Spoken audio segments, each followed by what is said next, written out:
Hello everyone, in this video we are going to walk you through the step-by-step process on how to install and set up Productboard Action Automation for workflow apps.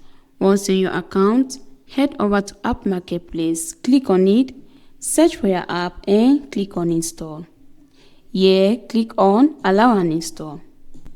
Once your app has successfully been installed, you're going to refresh your tab and click on the custom page. Then the interface of the app is going to pop up where you have access to your documentation. Under the tutorials, you're going to have access to the SmartQ video, which is going to serve as a guideline on how to get the necessary credentials to set up the app.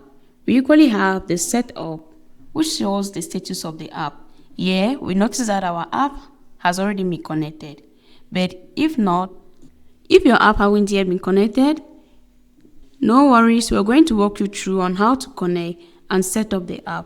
First thing, you're going to click on Start Setup. You're going to head over to your account online. Once you're here, you're going to click on the settings icon. On the integrations page, you're going to scroll down and click on Access Token.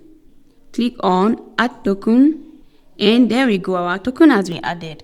So we're simply going to click and copy our token. Head over back to our account and you're going to paste your token.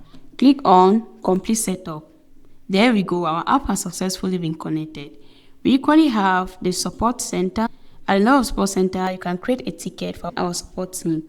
We have the change log. Here, you're going to see the necessary notifications concerning the new updates and the changes of this app. In order for you to receive these notifications, you're simply going to toggle on the notification button, enter your email and click on subscribe. And that's it. I hope this tutorial helped you get everything set up.